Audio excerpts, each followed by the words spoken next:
As was already stated, my name is Andrew Ward. I'm our game bird section supervisor. Our quail biologist, Haley Keff, couldn't make it today, so you're stuck with me filling in. A little background on bobwhite in Pennsylvania. Northern bobwhite are a native species to Pennsylvania. Prior to settlement, they relied on a lot of wildfire or other forms of disturbance. But they really benefited from settlers coming in, clearing land, establishing small family farms that were full of weeds and insects, interspersed with woody debris, woody cover in and around those fields.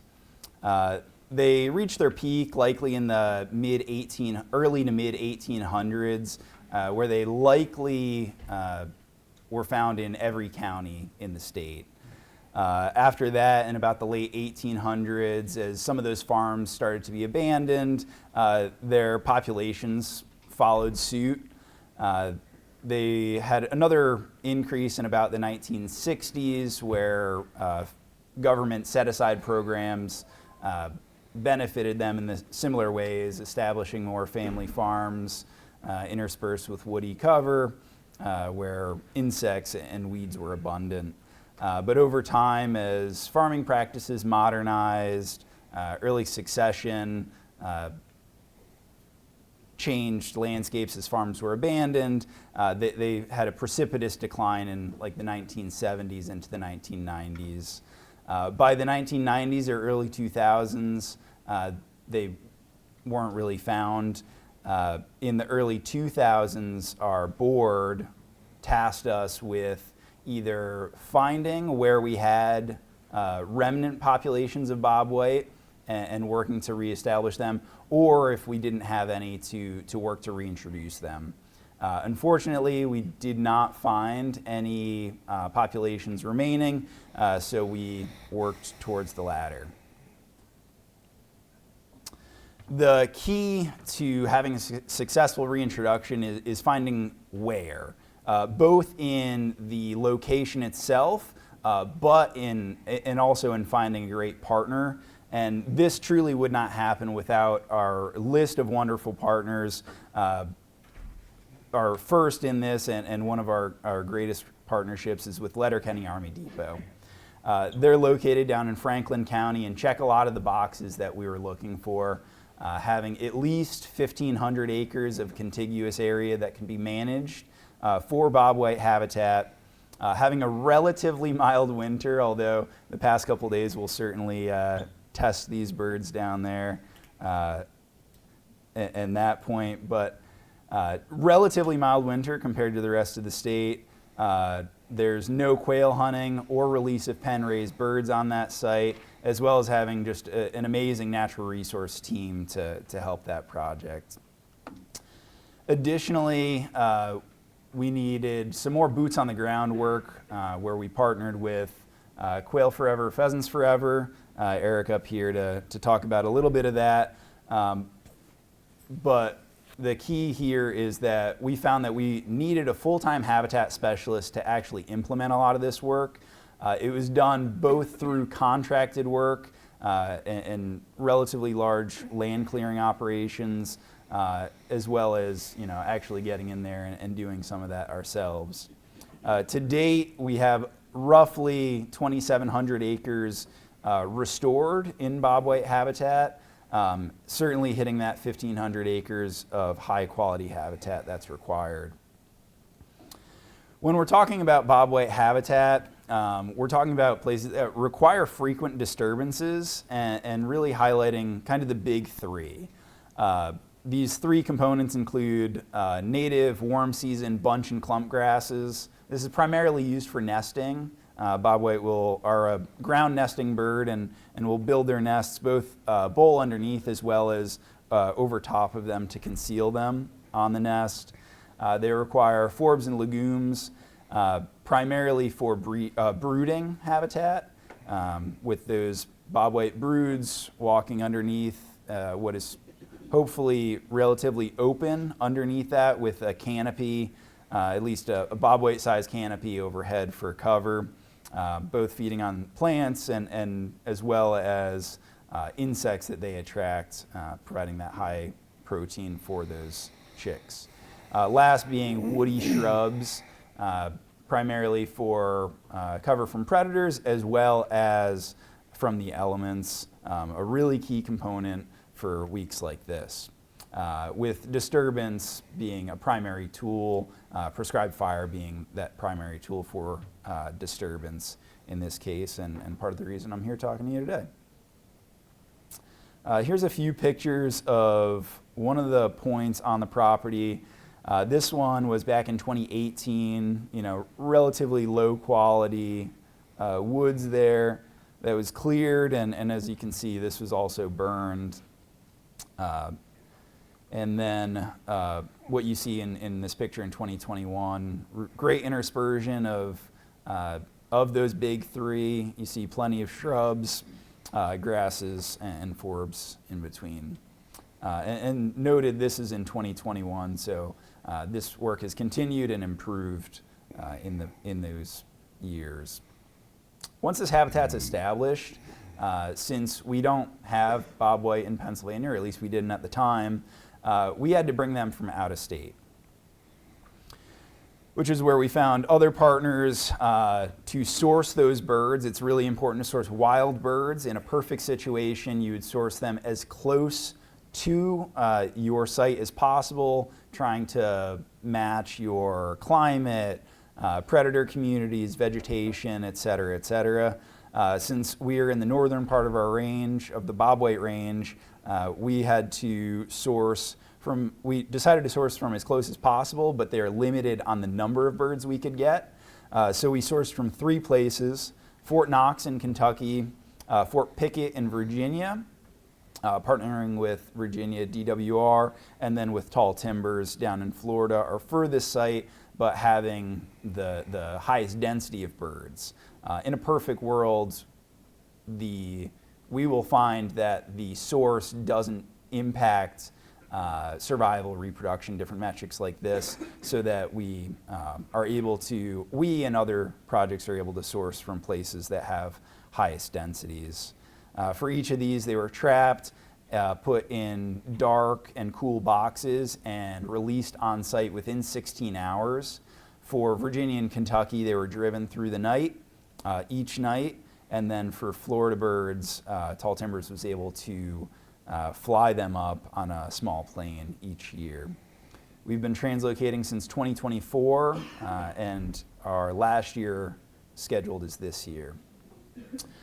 So monitoring of these birds revealed some survival and reproductive trends. In 2024, we translocated 87 birds with survival and reproduction being relatively coarse information due to some radio failures on the radios deployed on a number of those birds. Through spring whistle counts and fall covey counts, as well as some trail cameras that were on the property and ARUs for this project and another, we were able to determine that survival was relatively good into the summer, into the breeding season, and confirmed reproduction in that summer, as well as our fall covey counts showing relatively good survival and reproduction for that first year. And with another trail cam pic that confirmed survival through the winter. For the second year in 2025, coincidentally, we translocated 87 birds again, but utilized VHF radios, kind of the tried and true method that was able to give us some more fine scale information. We found that breeding season survival was at about 86%, which is phenomenal. It's about twice what you would expect from an established population elsewhere in the country. Survival from each site varied a little bit, but we really need to take that with a grain of salt in this first year, having a relatively low sample size as well as only having 1 year of data. With those, you can see that variation in reproduction or in survival with most of those mortalities happening shortly after translocation, which also coincides with some of our raptor migrations. We also saw wonderful reproduction of our 60 bobwhite that were radiomarked, about 1-to-1 ratio, male to female. We detected 30 nests, so about 1 nest per hen, which is a really good metric for bobwhite, with about 60% success, which is slightly above what you would expect, or what you would hope for. Fall covey counts also were much better this year, hearing 21 coveys in a single morning versus the previous year we only heard 8. In addition to tracking the bobwhite themselves, we have reoccurring surveys, our spring point counts, our whistle counts, listening for bobwhite and other grassland birds, a breeding bird survey, as well as our an annual woodcock survey, which you can see here. You see that yellow line is on our focus area where we're managing habitat, and that orange below that is our control, with woodcock numbers much higher where we're managing for them, and with an increasing trend over time. We monitor vegetation, those covey calls in the fall, like I mentioned, as well as having 2 students from the University of Delaware, 2 graduate students, one of which focusing on quail and the other focusing on non-game birds, in particular eastern towhee, gray catbird, and yellow-breasted chat, looking how this management benefits those species. Looking forward, we'll continue to monitor these birds, both translocated and hatched on site, with our final translocation in 2026 here in March. Plan to continue with our annual surveys, managing habitat on our focus area, as well as looking to expand. Quick thank you to all of our partners, some of which in the room today. Big ones, Letterkenny Army Depot, Quail Forever, Pheasants Forever, and we have some representation from Tall Timbers as well. With that, I will turn it over to Eric to give you some more details on habitat management.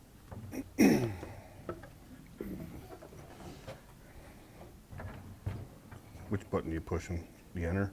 Yeah.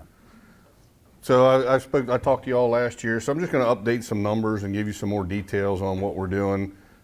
Big thing at Letterkenny, as you guys may or may not know, bobwhite quail are considered the firebird. I keep threatening to bring Burner Bob costume up here and wear it, but maybe not this year, maybe next year. So as Andrew talked about, the 3 components that we're looking for is nesting cover. So we have some pollinator fields, brooding cover, which is kind of areas we're been maintaining as mowed, mulched areas, trying to increase the forb level, and then protective cover, which is, for me, coming from the Game Commission, an invasive nightmare, and I want to get rid of all of it, but that's kind of the only protective cover we have at a lot of places right now. So leaving a lot of autumn olive, locust, privet, all the kind of stuff that we all want to go out there and destroy, but we kind of have to take it with what it's worth. When I first started almost 2 years ago, Andrew and Haley were talking about the softball method for habitat management for quail.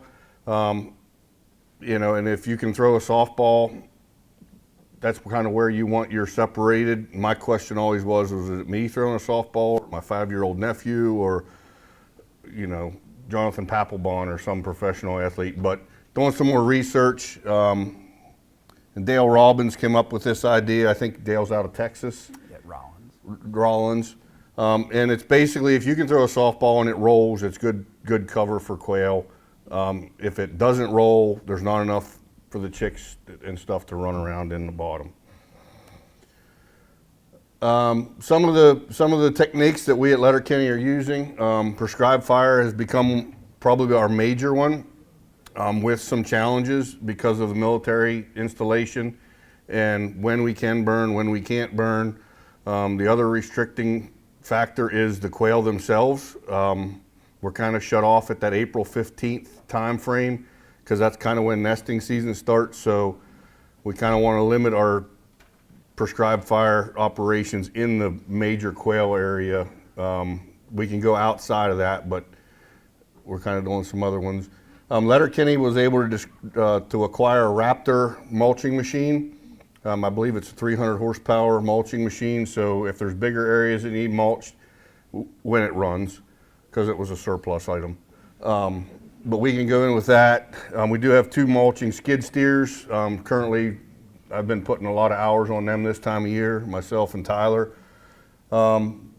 Disking, we did a lot of disking to begin with. The one problem that we've come up with disking is when we disc, we get a lot of spotted knapweed.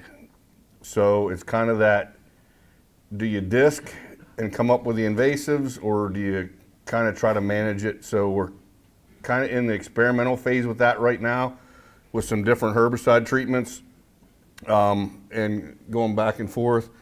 And herbicide applications, as Andrew said at the beginning of this, there was a lot of contracted herbicide acres.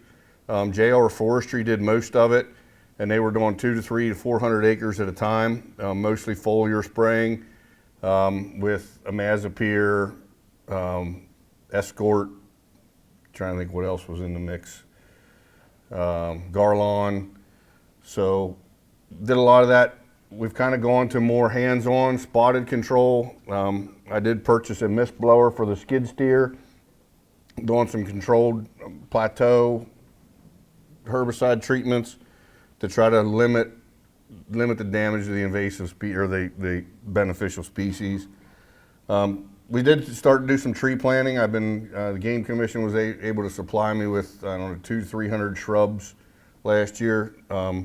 The volunteer force and I went out on a Saturday, planted the shrubs, and I'm a big believer, if you're gonna plant them, you might as well protect them. So we planted them, fenced them, tubed them. So that was last summer, so it'd be interesting to see what comes up next year. And the last one over there is planting.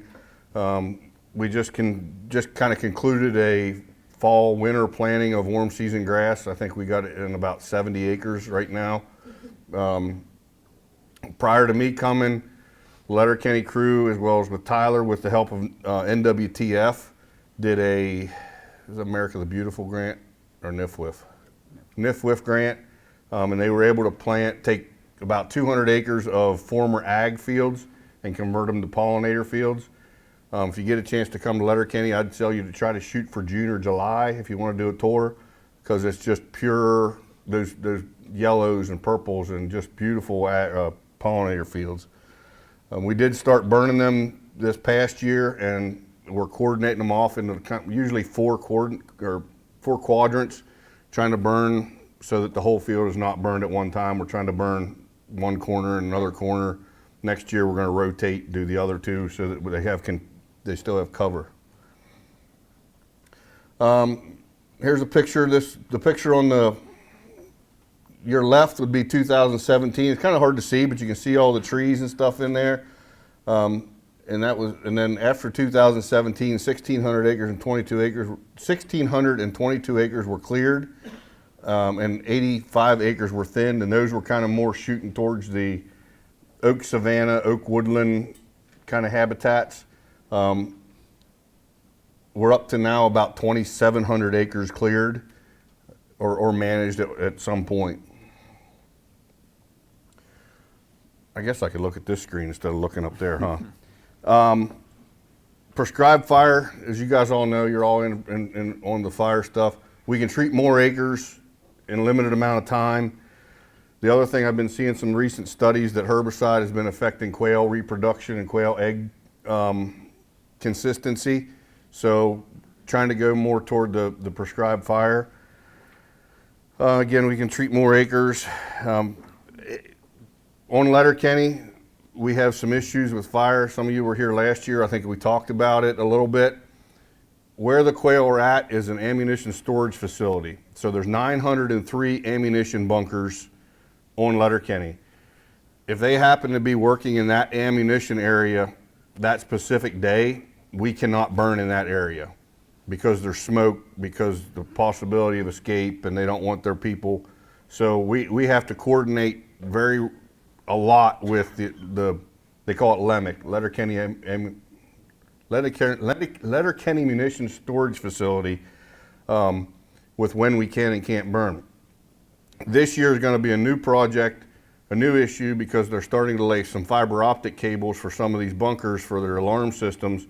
So where they're laying those fiber optic cables, we're going to have to work closely with that company because there's big fiber optic cables laying on the ground. So we're going to have to work closely with them. Our current burn plan in Letterkenny, current burn plan consists of 13,554 acres. That's a pretty big burn plan. And I believe there is roughly, I think there's roughly 1,400 burn units. Now, when I say that, it's kind of inclusive. Most of these red lines you see on here are blacktop roads. For the guys that have been there to help us burn at Letterkenny, it's pretty nice to have blacktop roads for holding lines, and they're usually about 100 yards apart. So each one of those areas, so each one of these individual areas is a burn unit. And recently we've started breaking those areas up so that we can, because we have quail on the ground, we don't want to burn a hole. And I apologize for the people in the corners that can't see. Which one's the laser button? That one. So instead of burning one contiguous long linear igloo line, we've broken it up so that we can have connective habitat for the quail when they want to move around. As of January 2026, Letterkenny Quail Forever, and without the Game Commission, we wouldn't be able to do this at all. Partners have conducted fires on over 5,300 acres. Now keep in mind, a lot of those acres have been burned 2 or 3 times. But 5,300 acres covering 54 operations. So we've had a really good turnaround and been able to, again, without the Game Commission. When I came on, Letterkenny did not have a burn boss, so now with myself as an RXB2, we kind of rewrote the burn plan to change a few things around. We can burn with as few as 5 people on low complexity burns. One of the other things we did, Matt Miller and Craig Kinlan, who work for Letterkenny for DOD, are both CPBMs. You'll get to hear from them later. We wrote into the burn plan that they, as CPBMs, can boss low complexity burns in the quail focus area. So if I'm not available, if Brian Whitmore or somebody from the Game Commission is not available, those guys can come in and step in and do a burn. Or if we get, and we all know how it is, you may wake up in the morning and the day before the weather wasn't right, you may wake up in the morning and say, hey, I think we could burn today. Those guys can step in and help us and burn. So 2025 was a good year for us. Again, we had some good fire weather, and changing that burn plan and being able to burn with 5 people, we were able to get a little more. So GIS acres, we had 1,491 acres, and 1,000 of that was in that quail focus area, kind of the stuff you see that's been cleared, and that was 12 operation periods. So we had a really good year. That was our highest year so far. Unable to establish source connection to Zoom. Where's he at? You just hit OK? Okay. It keeps popping up. So I'm not a big one on graphs. I hate graphs, but I did put 2 graphs together. You can see our trend from starting fire in 2008 or 17. We had 5 fires. The high year prior to last year was 10 controlled burns. And last year we were able to get 2. Where's he at? This thing keeps popping up. It says unable to establish connection to Zoom. And I keep closing it and it keeps popping back up. You can see our acres there. Again, low year of 148 acres. That was in 2017. That was kind of before a bunch of the land was cleared. This past year, we were able to get up to that 1,491 acres. 2 of those units were outside of the quail focus area, actually up on the mountain, so part of the Kittatinny Ridge. We burned 2 units there. I will say with that one, that was a huge help. The north central region sent down, I think there was 20, was there 20, who was down there that day you guys stayed overnight? But they brought 20 guys down, stayed overnight, burnt grass one day, went to the mountain the next day, and were able to burn some woods units. So again, and that also was DCNR, or sorry, Letterkenny, myself, Quail Forever, Nature Conservancy, University of Delaware student was there to help, and the Game Commission. So we had 5 partners on one fire, which was outstanding to get that many there. This thing won't let me forward. Again, here you can see one of the ammunition bunkers I was talking about. So there's 903 ammunition storage bunkers on Letterkenny that we have to be concerned with. And every time we burn, the vents have to be closed or covered, and it takes a lot of time to wrap and cover those vents because every one of them has a top vent and every one of them has a door vent that we have to tape shut so that fire doesn't get in there, and that's military regulation. There's nothing we've. Some of you guys in here know me. I've tried to push the envelope, but that's one I can't push the envelope with. Additionally, the new commander in Lemmick is a proponent of fire. Of those 903 igloos, for their vegetation management, they have agreed that we're going to start burning them on a regular basis to control the woody vegetation on those. So they're trying to get us to help them. So this year we were able, of the 903, we were able to burn 345 of those igloos. And you can see over on the upper right-hand corner, that's what one of the igloos looks like. There's just a lot of hairy, woody vegetation. A lot of them are getting warm season grass on them. So we're able to burn those and help those guys control that. It has to do with the internet connection. Does it? Yeah, and when it's popped up, I can't forward the slide. Burning with the quail focus area where birds have been released. Again, larger units are broken up into small units. Prescribed fire window has been shortened to April 15th. So that's kind of our cutoff. Now again, if you look at some of those maps, a lot of the outside area, we can burn outside of there. We're working right now to get a lot of fuel because you guys know once you cut stuff, you get invasives, you get locust, autumn olive, privet, honeysuckle. There's no fuel under there, so it's kind of difficult to burn in those areas. And we're trying to expand our burn window. We did a really good September, I think it was September 11th burn this year.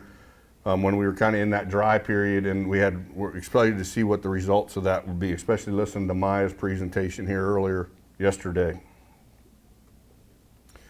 One of the other limitations is personnel. Currently, Letterkenny only has 4 qualified personnel, and that's DOD people. So we have 2 qualified as FERBs now. Matt and Craig are both qualified as FERBs and CPBMs. 1 FFT1 and 2 FFT2s, or sorry, no, 2 FFT2s. There's been some changes. And then additionally, myself as the Quail Forever, I'm a certified RXB2 through the state and through Quail Forever. Again, it pops up right over what I'm talking about. Yeah, so we're just, again, looking forward to it. Getting at it, and like I said, without partners' help, we wouldn't be able to get near what we're getting done. Prescribed fire is definitely not the complete answer, so we've been doing a lot of experimenting with follow-up treatments, so prescribed fire followed by herbicide, or mowing followed by prescribed fire, trying to get the habitat. It's kind of in a maintenance phase, but we're trying to work on getting things controlled. And don't be the picture on the upper right-hand side. Don't be afraid to experiment with your treatments. So this was a herbicide treatment. It was a imazapyr and escort foliar treatment. Anybody that's worked with Graham with JR Forestry knows that Graham doesn't like to spray after September, the end of September, because he's got to go hunting. I wanted this to happen in like October, November, after the natives have gone to nest and lost their leaves. Graham sprayed it at the end of September on a rainy day, and you can ask these guys, I thought it was a complete failure because everything stayed green all fall. The following spring came up and everything was dead. Everything. Because that imazapyr got into the ground and kind of spread out. There was nothing brown, there was nothing green on that ground. Well, later in the summer, little blue stem, all kinds of beneficial plants popped up in those areas. So it was kind of an oops that turned into a, well, that looks pretty cool. So don't be afraid to experiment or screw up. I think we were talking earlier that a lot of our areas in Pennsylvania, especially in this type of habitat, are already screwed up. You can't screw it up any worse. Or it's just going to be screwed up different. One of the things that we've been doing too is trying to get our prescribed fire interval up to, like to try to burn these units every 2 years. This was an area that we burned in the spring of 24. We burned it again in the spring of 25 as a kind of an experimental. It really knocked the woodies back, and we had a lot of beneficial forbs and stuff come up in that, and that was I think, March burn. So don't be afraid to continue. This thing popping up. Again, 530 acres of, all the green there is herbaceous habitat that's been planted on Letterkenny as part of that pollinator mixes. I'm going to kind of, what time is it? Running out of time? 9:14. So since 2017, 4,700 acres have been treated commercially. So that's commercial treatment. That's herbicide, mulching, mowing. Metzler's was in. There was a bunch of contractors for tree removal. There was a bunch of contractors for herbicide. So yeah, you can see some of the stuff there. Oh, this thing. 732 acres of invasive shrubs were treated mechanically, so that's mulching. And that's every year we try to do some mulching on top of what was removed. And 2,250 acres were treated with herbicide, which I'm definitely trying to reduce again. Andrew probably knows better, but there has been some recent research out down south that herbicide, especially glyphosate, has really been affecting quail nesting. So probably going to try to reduce some of that. And again, mulching, herbicide. I've been purchasing a lot of smaller equipment through Pheasants Forever and Game Commission. Doing some planning on some food plots. I've been doing some strip. Wish I had pictures of them, but they're basically one planter width of sorghum in the middle of the quail focus area, different places, and the quail used those a lot after the nest attached because there was ground cover and there were still seeds. There was bare dirt underneath of them. What the heck? Yeah, and the smaller herbicide applications with the UTV. In the future, our plans are to move outside the quail focus area. So one of the areas, and it was just treated this year, so to this, I call it Southwest. If you guys are kind of originally imagine the Southwest in the green area, that's a large ag lease that expired this past year. We got to talking. Just outside of that green area to the southwest is part of State Game Lands 235. When I was the land manager there, I started doing some clearing and some habitat work, kind of mirroring what was being done in Letterkenny. So this past, I believe we planted that end of November.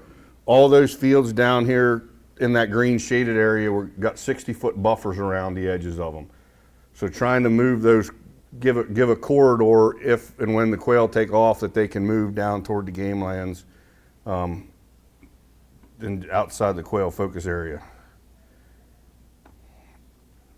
Again, we created 60-foot buffers around ag leases, and it doesn't take that many. We originally kind of got to thinking, how many acres is that going to take off the ag lease? Because Letterkenny Natural Resources is solely funded, not solely, primarily funded by agricultural lease money.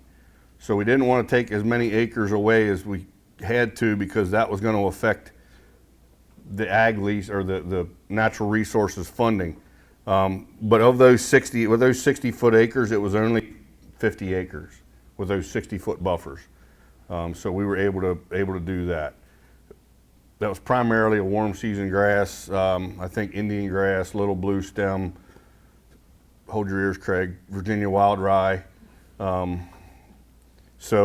there was some pollinators in there, I think like partridge pea, and a couple other pollinators in that mix as well. And again, we're going to continue to expand this area that's crosshatched here is part of the quail focus area that has not been touched. So as we get time, we're going to start managing and start using the equipment outside of what has already been managed. The entire quail focus area itself is 3,700 acres, and only 2,700 acres of that has been treated. So over time, as we're doing our maintenance work in the quail focus area, we'll be able to hit the areas that are not. And that's all I got. Now this next picture is pretty cool. I was playing around on Google Earth.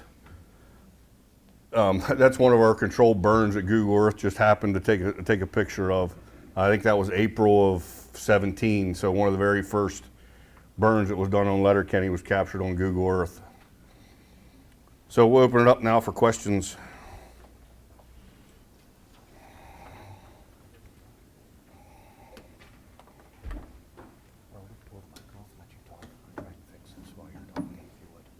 Oh, that's fine. Two questions. First, No, you're fine. No, I don't know what it was doing. did you guys correlate the decline in, has there been any study on the decline in quail, which happens to be coincident with the coyote migration in the eastern, throughout Pennsylvania, but especially in eastern PA? I'll let you hit that one. So the declines in bobwhite quail are not solely in Pennsylvania. We've seen declines in bobwhite throughout the range since at least the 1960s. A lot of it, and it likely started before that. That's just when the Breeding Bird Survey started nationally and captured that data. So the declines in bobwhite are attributed to similar things throughout the country, but the biggest is habitat. So bobwhite require disturbance to maintain that early successional grassland shrubland habitat. And as we're all familiar with, like, we could probably burn a lot more through most of the country. Even places in the southeast that have like a wonderful fire culture, like they could probably still burn more down there too.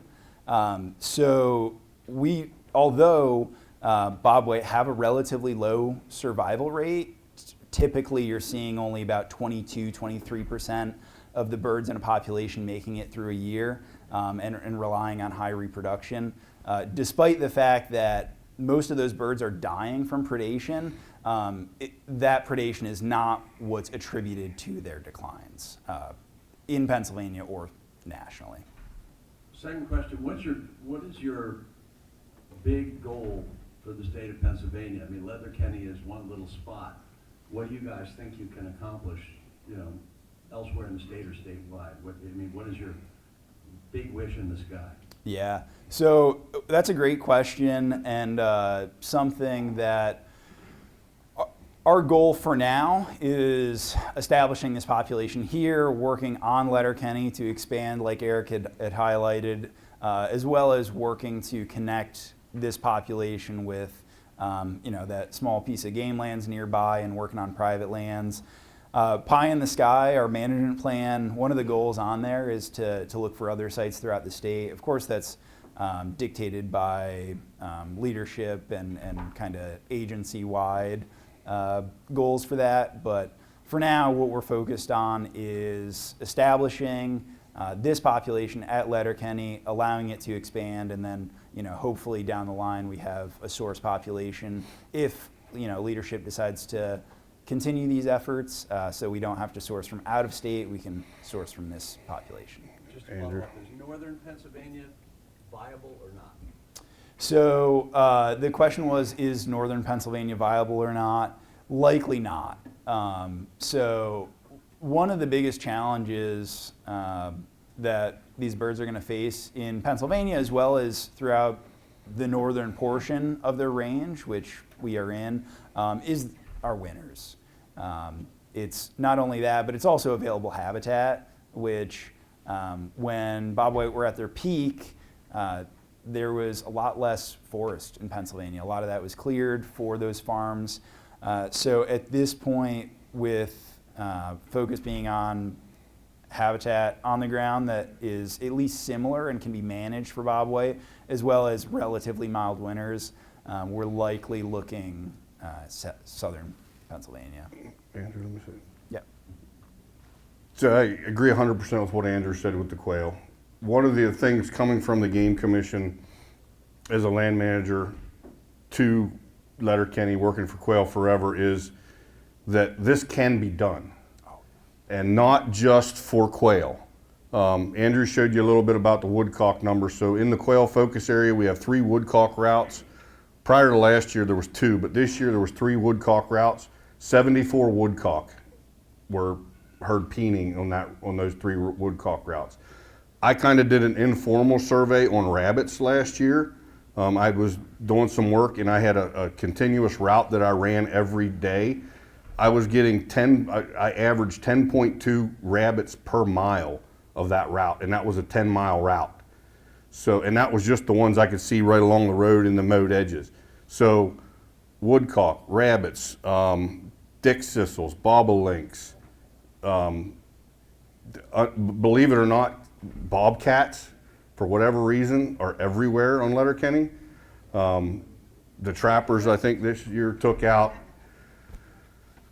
during trapping season this year and hunting season, there was 10 bobcats taken out of a 1 square mile, or like kind of a one mile radius circle. So, that's a lot of bobcats.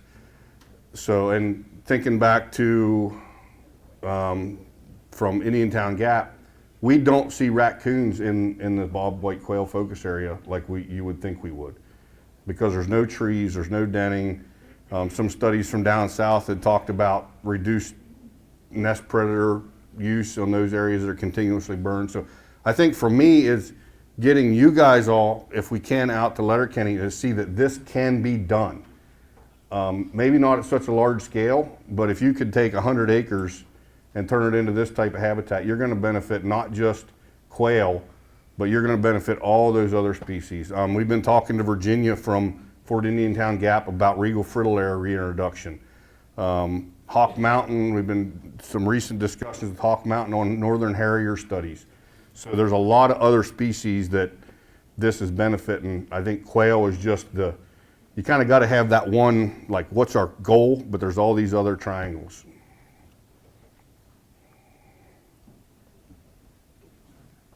If anybody else got any questions, just hit me or Andrew up here at a break. All right, thank you guys.